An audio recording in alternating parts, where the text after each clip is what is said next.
So, welcome. It's really good to talk to you. I'm really looking forward to Tuesday when you're speaking about finding your story, Rikki. Thank you for joining us here on this live session. My pleasure. Good. Right, the first thing that I wanted to ask you, because of your really interesting history of starting PSA, this organisation, I wanted to ask you, and really, if there were any difficulties, how difficult it was getting momentum, and how it all started. Oh, yeah.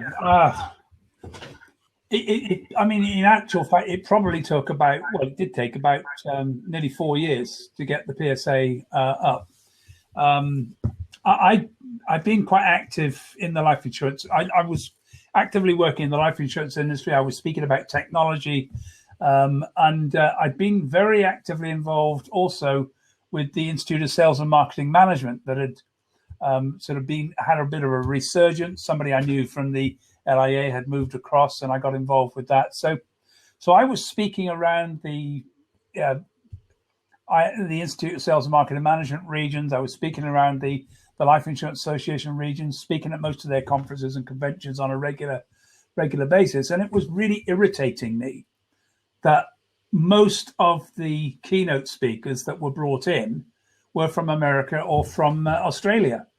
And there was almost no UK speakers, and we just didn't have a speaking industry.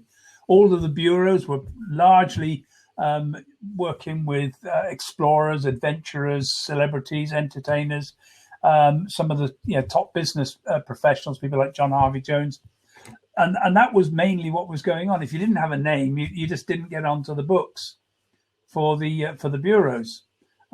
They were not at all happy when we started setting up the PSA, to be honest. Because then the bureaus tended to work on the basis that their USP was they had the phone numbers of the speakers that you wanted. Yeah. So if you wanted the speaker, you had to go through them, otherwise you couldn't reach them. And that's very much how it worked, where we were promoting speakers, saying, come and find your speaker, and you can, encouraging people to promote themselves. But anyway, there was no UK market, and I'd spoken to a friend of mine at Toastmasters who said you should join the NSA. I said, what's the NSA? So I found out about that, joined the NSA in 95, and I started speaking. There were only 6 NSA members, so I spoke to them, and one of them said, you've got to go to the convention. So off I went to Minneapolis, and that was the turning point for me, because I'd been to lots and lots of conventions before, but my God, NSA was just something else. It was 2,500 speakers, 13 concurrent sessions, and you're sitting down around the table with there's Ty Boyd, there's Bill Gove, there's Cavett Robert, Brian Tracy, Zig Ziglar, and these people who had sort of inspired me all my life were now sitting at lunch with me and chatting over and sharing all their secrets. And I thought, I couldn't believe it. Yeah. All the top keynote speakers that I'd met from all the previous conventions were there. Warren Gresham, Tony Alessandro, and that. And I came back really enthused and thought, right, let's set up an NSA chapter. But it was so hard. NSA wanted us to have at least 50 members. The fees for NSA were like $350 a year. And I just couldn't get anybody interested in the idea. It was all too expensive, not enough benefit in the UK. And I'd spoken, there was Alan Lord who I'd spoken to. He had an idea for trying to set up something in the UK, just didn't get the momentum. And it was really a couple of years later that a friend of mine, Brendan Power, who had also enthused about it, ended up in San Francisco and attended one of the chapter meetings there. He came back as buzzy as me and said, I now understand why this has to be done. We've got to do it. And he was the one who really pushed me and said, come on, you've got the contacts, you can get this. So by the time we got to 97, 98, I'd pulled together a few people. I'd been to a few more NSA conventions. The NSA was now looking at creating the International Federation, and Warren Evans was really supporting us. somebody else in the UK, Rex Warner, who was an adventurer. He's does stupid things. He sailed a raft across the Pacific Ocean in shark-infested water, and he can't even swim. I mean, it just nothing. Brendan, although he's in financial services, used to be a pirate radio station DJ. So we had a pretty interesting mix of people, and drew them all in. Philip Campani, who was a friend of mine from Toastmasters, he constantly beat me in all the competitions and got himself to become number 2 in the World Championship. So we pulled all this together, and we started to get some momentum.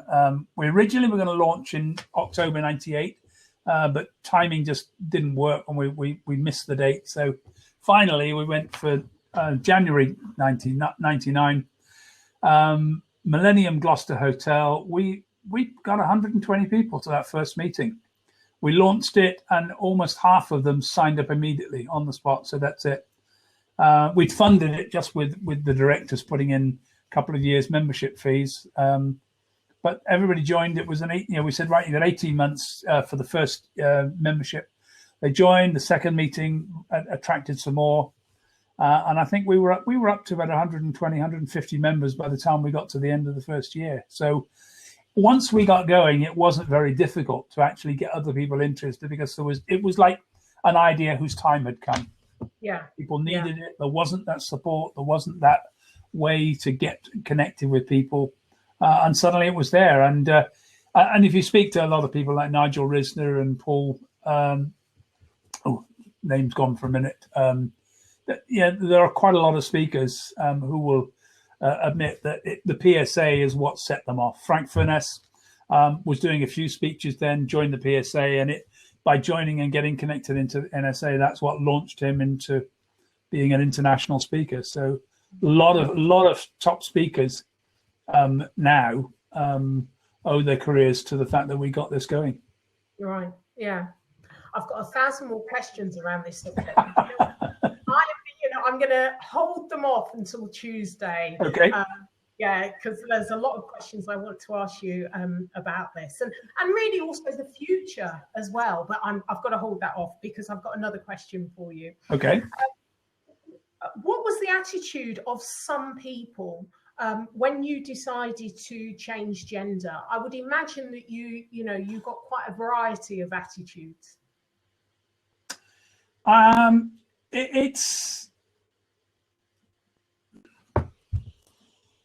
It was interesting. I think the first thing was a bit of shock from people, because nobody knew. It was something that I had never let anyone know. I'd kept it a deep, dark secret, and one of those things where I wasn't planning to do. I'd never planned to do it. When I did tell a few people that what was going to happen, I was actually about to become the president of the Global Speaking Federation. And as a result of coming out, within 6 months, my speaking career at that time came to a stop, absolute dead stop, and nobody would book me. Within the PSA, I think that the thing about the PSA on the NSA is that there's always been a very, very strong policy of diversity, of accepting everyone for who they are. And I think we have to do that within the speaking industry, because a lot of the time when people become speakers, it's because they have a different story, an interesting story. And, trans people tend to be a bit quiet, we keep ourselves hidden, mostly because of the rubbish that we can get from other people. I still think I think there were not everybody was happy about the idea. I think that suddenly the founder of the PSA was a trans woman. That was uncomfortable, and I understood that. I stepped down from the Global Speaking Federation partly because I suddenly wasn't generating the level of income I needed to do that, because you've got to go to all the conventions, and partly because I did get a sense that people weren't comfortable. Not everybody, but one or two people were not particularly comfortable with that. It was all a bit new. We hadn't really had that sort of breakthrough tipping point that came about in 2015 with Caitlyn Jenner.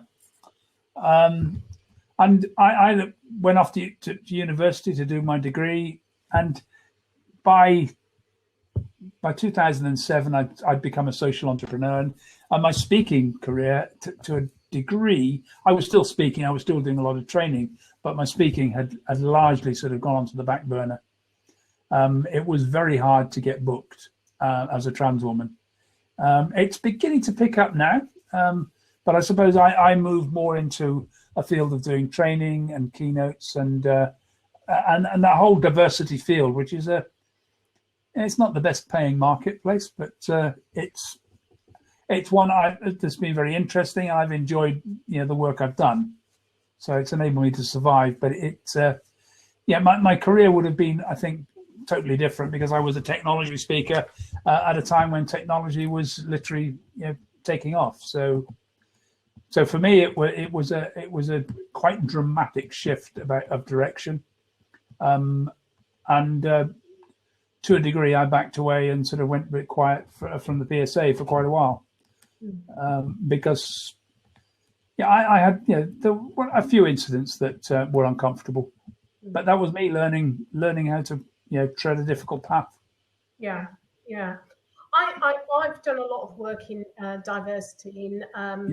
In fact, it was work in ethnic diversity, and this was in the kind of early and mid 1990s. And I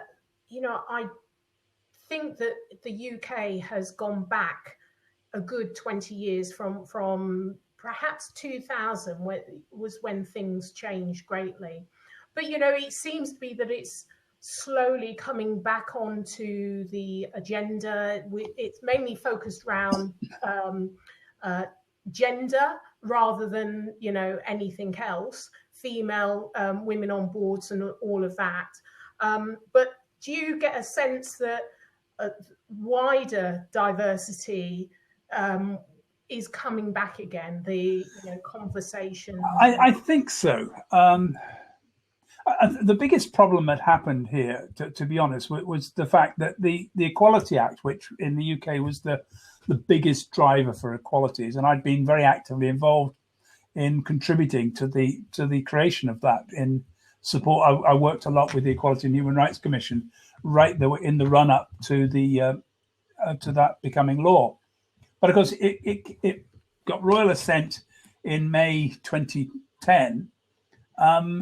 And promptly the government changed.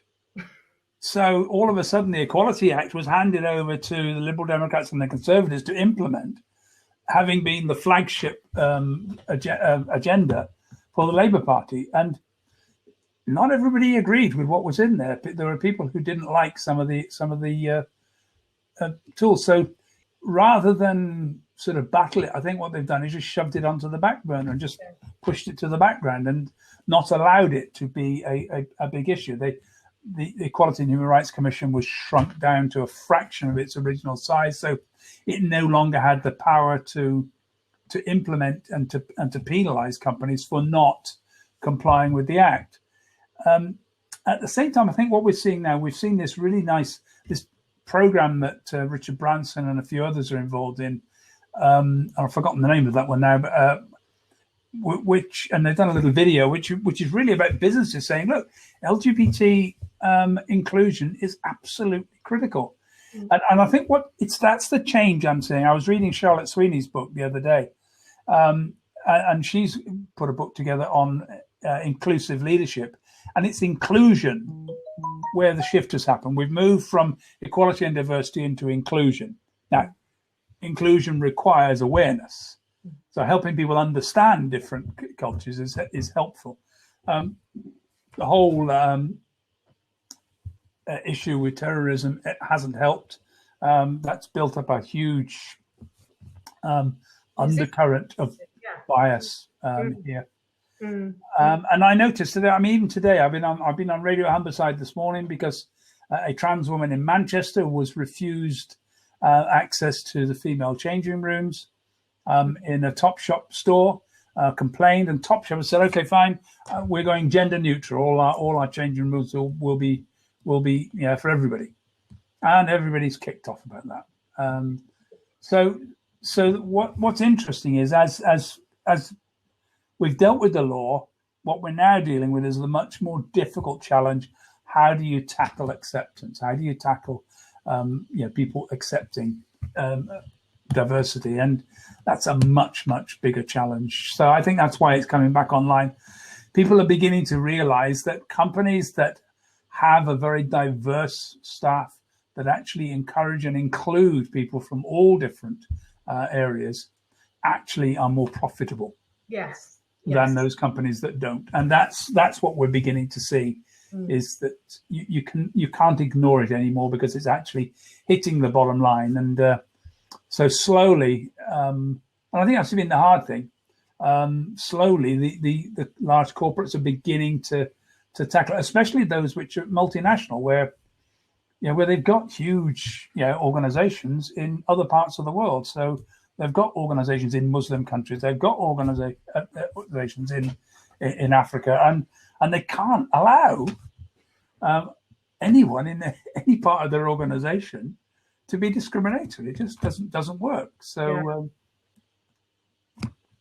it's going to be interesting. So we shall see how we go. I certainly think it is. But one thing that makes me feel quite positive about this subject is that the alpha generation, the millennials, is kind of almost not a non-issue, really. Yeah, it is. Completely different attitude, and also because of people are so much more connected globally, then a lot of these issues or barriers that we see now hopefully will just fade away, because it becomes a non-issue, and the kind of old guard is moving on, passing on.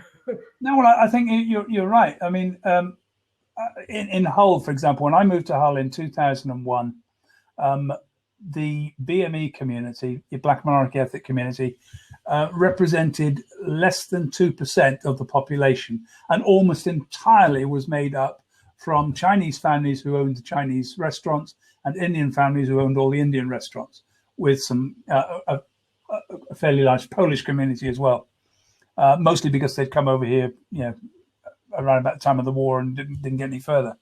But because Hull's not on the way to anywhere, you have to come here. And what we had was a whole load of empty houses.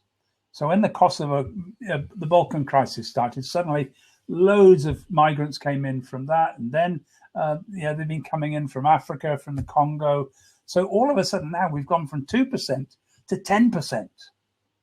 Now that shifted the face of the high street. You walk down the high street now, and it's a multicultural high street. Where you walk down the high street, 20 years ago, it was all white, all Hull. So that's changing. That people are being now, because what that's affected is that all of those kids who are the millennial kids, the kids who've grown up through that, have grown up going to school and finding that they've got people from all over the world in their class with them, and they're getting to know them, and they've got friends from different places, and they're just friends. It's just people. Yeah, and it's wonderful. That is absolutely wonderful, and it's a shame that our corporates and our businesses don't view it the same way. That this is a beautiful melting pot and a huge opportunity. Actually, I remember a really funny story. As a friend of mine was talking to his daughter about a school photograph, and said, "Which is your friend Samantha?" She said, "It's the one in the yellow jumper." And he's looking around trying to find the one in the yellow jumper, and he said, "You mean the black girl?" Yeah, that's the difference. That was it. To his daughter, it was the one in the yellow jumper. She didn't even consider the idea that she was one of the few black children in the picture. So it was Yeah, beautiful.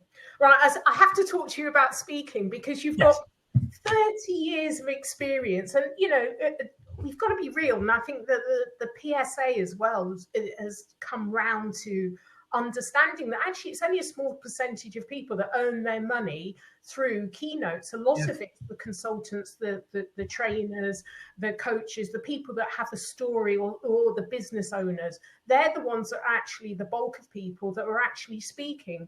And so your speaking back on Tuesday is finding your story. So I wanted to ask you, why is this so important?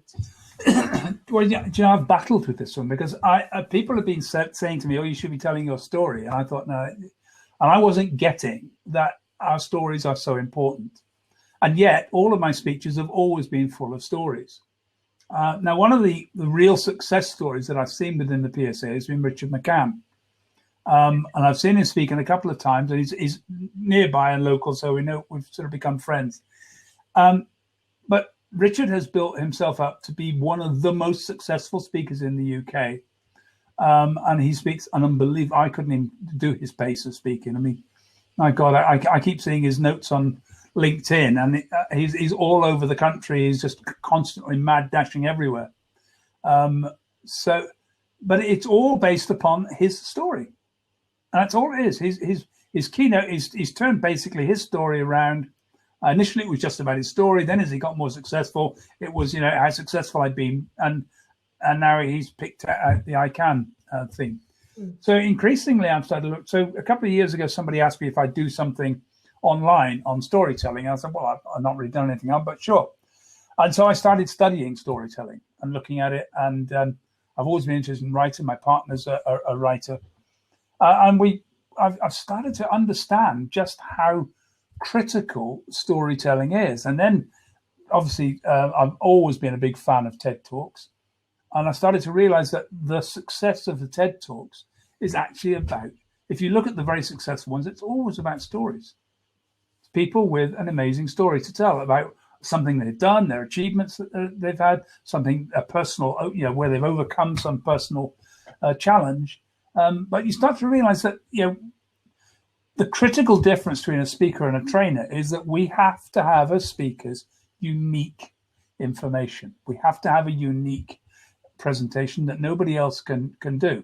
And I don't want somebody to take my story and go and tell it somewhere else. I've seen that done disastrously by speakers who've grabbed the story from Norman Peale and retold that story.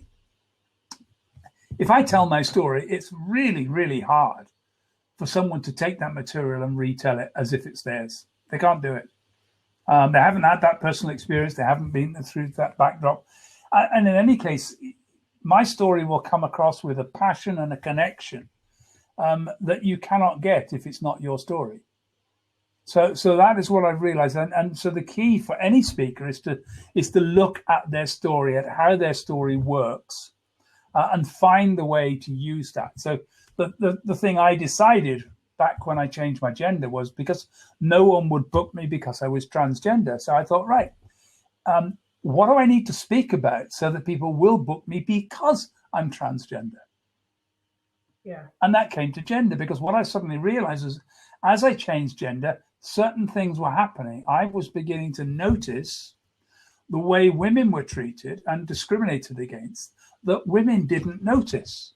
Mm-hmm. And women didn't notice it because that's the way it's always been. Every day. Just the way it is. Mm-hmm. People would say things like, oh, well, welcome to womanhood. No, I'm not accepting that.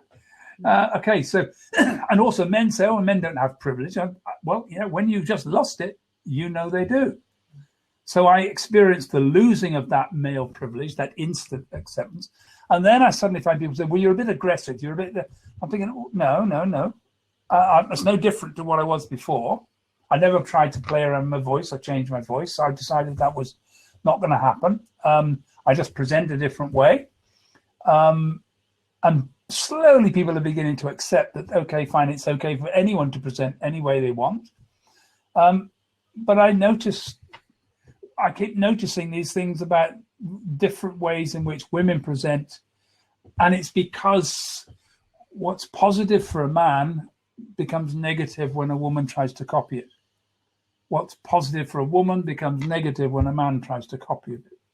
And we have this the binary divide is so rigid that it's actually undermines, particularly, it really works badly against women, but it actually also works badly against men because they're locked into a very narrow area of presentation. It's like always has to be suits and ties, where women can be much more creative and much more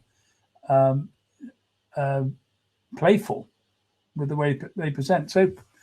So all these things are things I started to notice, and they all become part of my story. So and this is the great thing. As you go through life, you start seeing what's going on, looking around, beginning to be aware of what's changing, and that all becomes a part of your story. Right. I'm a big fan of Simon Sinek. Know Your Why. At the moment, I've just been listening to an audio book based upon his book, which is all based on his TED Talk, about getting to your why. Why do you do this? And the why is always about your story. Yeah, fascinating. That's really good.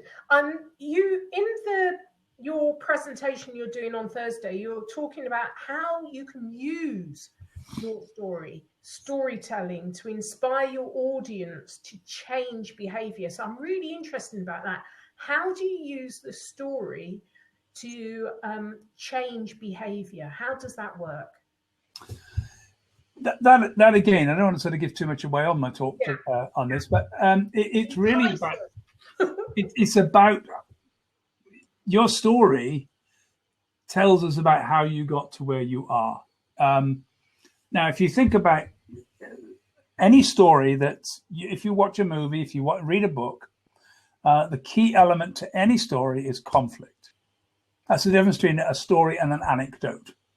Anecdotes are interesting short stories, but they don't generally contain any conflict. It's just something that happened. It's interesting. It's funny. Sometimes you had to be there, but generally that's it. And we use anecdotes to illustrate, but stories are much more powerful, much longer. If anybody's ever been on one of Doug Stevenson's workshops, he's a master of helping people to develop their stories. But the biggest key is you have to have a conflict. There has to have been some big challenge that had to be overcome. And by overcoming that challenge and facing that challenge, and it might have taken a long, long time, but eventually you get to a resolution. And that's what inspires people. If people see the stories, so I've always said to people, if you became a millionaire very quickly and have lived a very, very wonderful life ever since then, nobody's really going to want to be interested. If you became a millionaire, lost it all, went bankrupt, and started again and built it up, then we want to know. Yeah, true. If you survived cancer, we want to hear how you survived cancer. What is it you've gone through? What challenges did you face? What did you battle through? I was watching the Pride of Britain Awards last night. I mean, those are just stories of people who've done amazing things, and most of them didn't think it was very amazing. They just did it. A little girl who saved her mum's life because she was, 4 years old, could phone 999 and actually tell the operator what was going on, enough to get everybody there. And you think, what an amazing story. But that's it. We've all got brilliant stories. We've all overcome challenges. We've all dealt with those challenges. And somewhere around, there's somebody else facing that same challenge right now, looking for an answer. And if they hear you, boom, there we go. The greatest thing I get back is when people 5, 10, 15 years later say, oh, I heard you speak 20 years ago, 15 years ago, changed my life. Yeah. There are a few people who've changed my life, a few people whose experiences just, made me take another direction. And that's what we want, isn't it? That's what we're all doing. That's why we do this thing. Yeah. That's why we're speakers. Yeah. I think that's the perfect way to end this. Really inspirational. It's all about human connection, isn't it? And you've made me see stories in a different way. So I'm really